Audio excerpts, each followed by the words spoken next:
Hello US, இந்த வீடியோவில் 2024 release ஆன கண்டிப்பாக ஒரு தடவையாவது பார்க்க வேண்டிய 5 மூவிஸ்க்கான லிஸ்ட்டை தான் பார்க்க போகிறோம். வீடியோக்குள்ளே போகிறதுக்கு முன்னாடி நீங்கள் இப்போ தான் நம்ம சேனலுக்கு புதுசாக வரீங்கன்னா மறக்காம சேனலை சப்ஸ்கிரைப் பண்ணிக்கோங்க. அதோட வீடியோ ஃபுல்லாக பார்த்துட்டு பிடிச்சிருந்தா லைக் பட்டனை கிளிக் பண்ண மறந்துடாதீங்க. சரி வாங்க இன்னைக்கான வீடியோக்குள்ளே போகலாம்.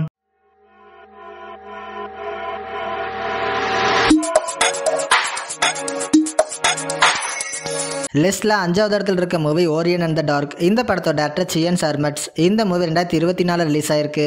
படத்துல ஓரியனுங்கிற ஒரு சின்ன பையன் எதை பார்த்தாலுமே ரொம்பவும் பயப்படுவான். அதுவும் இருட்டுனா ஓரியனுக்கு ரொம்பவே பயம். ஒரு கட்டத்துல இருட்டுங்கிறது ஒரு உருவமா வந்து ஓரியனுக்கு இருட்டு மேல இருக்க பயத்தை போக்குறதுக்காக அவனை கூட்டிட்டு ஒரு அட்வென்ச்சர் பயணத்தை மேற்கொள்ளுது. இதுக்கப்புறம் இந்த அட்வென்ச்சர்ல என்ன மாதிரியான சம்பவங்களா நடக்குது, இறுதியா ஓரியனுக்கு டார்க் மேல இருக்க பயம் போச்சா இல்லையா அப்படிங்கறத படத்தோட கதை. ஓரியன் அண்ட் த டார்க்குங்கிற ஒரு சில்ட்ரன் புக்கை பேஸ் பண்ணி தான் இந்த படத்தை எடுத்திருக்காங்க.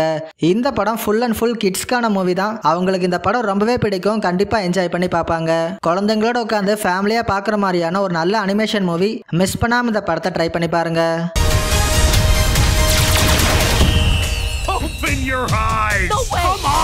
லிஸ்ட்ல 4th இடத்துல இருக்க மூவி ரோட் ஹவுஸ். இந்த படத்தோட டேரக்டர் டக் லிமன். இந்த மூவி 2024 ரிலீஸ் ஆயிருக்கு. படத்துல நம்ம ஹீரோ ஒரு முன்னாள் UFC ஃபைட்டரா இருக்காரு.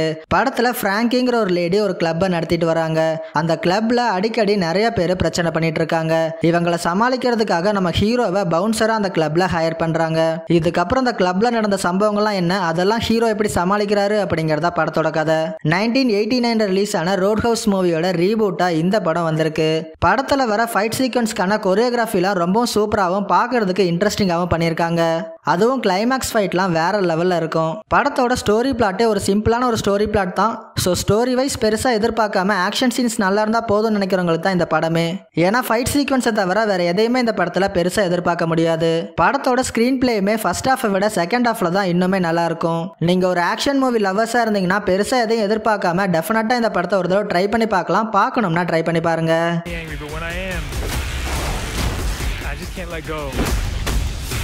லிஸ்ட்ல 3வது இடத்துல இருக்க மூவி டாம்செல். இந்த படத்தோட டேரக்டர் ஜுவான் கார்லஸ். படத்துல ஒரு கிங்டமோட பிரின்சஸா இருக்க நம்ம ஹீரோயின் வேற ஒரு கிங்டமோட பிரின்ஸை மேரேஜ் பண்ண ஒத்துக்கிறாங்க.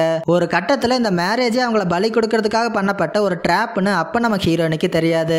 ஒரு கட்டத்துல ஒரு சடங்குக்காக அந்த பிரின்ஸும் நம்ம ஹீரோயினியா ஒரு டிராகன் இருக்கிற ஒரு கேவுக்குள்ள தூக்கி போட்டுறான். இதுக்கப்புறம் இந்த கேவுக்குள்ள ஹீரோயினுக்கு நடந்த சம்பவங்கள்லாம் என்னென்ன, இறுதியா ஹீரோயின் அங்க தப்பிச்சாங்களா இல்லையா அப்படிங்கறத படத்தோட கதை. படத்தோட சினிமோட்டோகிராஃபி ஒர்க்லாம் ரொம்பவும் சூப்பராகவே பண்ணியிருக்காங்க. அதுவும் அந்த கேவுக்குள்ள வர சீன்ஸ்லாம் ஸ்டன்னிங்கான விஷுவல்ஸோடய கொடுத்துருக்காங்க. அதோட ஆர்ட் டிபார்ட்மெண்ட்டோட ஒர்க்குமே ரொம்பவும் சூப்பரா இருந்துச்சு. அந்த கேவுக்குள்ள வர எல்லா சீக்வன்ஸையுமே ரொம்பவும் இன்ட்ரெஸ்டிங்காவே பண்ணியிருக்காங்க.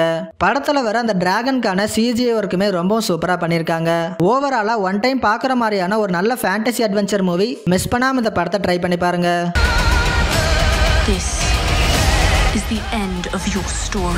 லிஸ்ட்ல 2nd இடத்துல இருக்க movie the wages of fear. இந்த படத்தோட டேரக்டர் ஜூலியன் லெக்லெர்க். படத்துல ஒரு ரெஃப்யூஜி கேம்ப் பக்கத்துல இருக்கிற ஒரு ஆயில் கிணறு திடீர்னு தீப்பிடிக்குது. அதை அணைக்கலைன்னா சுத்தி இருக்கிற பகுதிகளெல்லாம் பரவி ஒரு பெரிய ஆபத்தா மாறிடும். இதை அணைக்கணும்னா நைட்ரோகிளிசரின் தேவைப்படுது. அதுவும் வெறும் 24 மணி நேரத்துக்குள்ள கொண்டு வரணும். அதை கொண்டு வரதுமே அவ்வளவு சாதாரணமான விஷயம் இல்லை. அதை கொண்டு வர போற வழியுமே ரொம்பவே சேலஞ்சிங்காவே இருக்கும். இந்த மிஷினை பண்றதுக்காக நம்ம ஹீரோ ஒரு டீமோட களமிறங்குறாரு. இதுக்கப்புறம் இந்த மிஷினை சக்சஸ்ஃபுல்லா கம்ப்ளீட் பண்ணாங்களா இல்லையா அப்படிங்கறத படத்தோட கதை.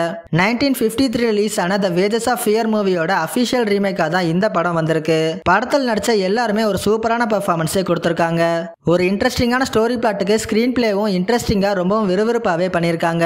படத்தோட பேக்ரவுண்ட் ஸ்கோர் இன்னுமே இந்த படத்தை ரொம்பவும் விறுவிறுப்பாக்குது. ஒரு சூப்பரான த்ரில்லர் மூவி. ஸோ மிஸ் பண்ணாம இந்த படத்தை ட்ரை பண்ணி பாருங்க.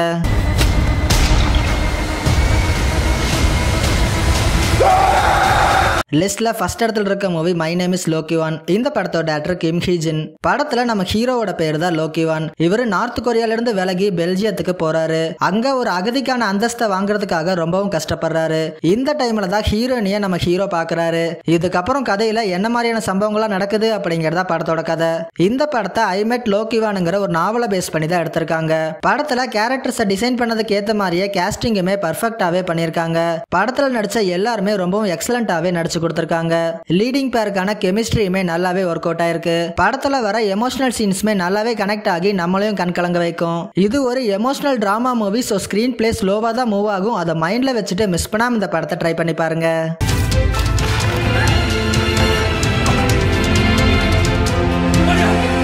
அவ்வளவுதான் வீடியோட எண்டிங் வந்துட்டோம். இதே மாதிரி இன்ட்ரெஸ்டிங்கான டாப் 5 வீடியோஸ்லாம் நீங்க ரெகுலரா பார்க்கணும்னா மறக்காம எபிக் ஃபிலிம்ஸை சப்ஸ்கிரைப் பண்ணிக்கோங்க.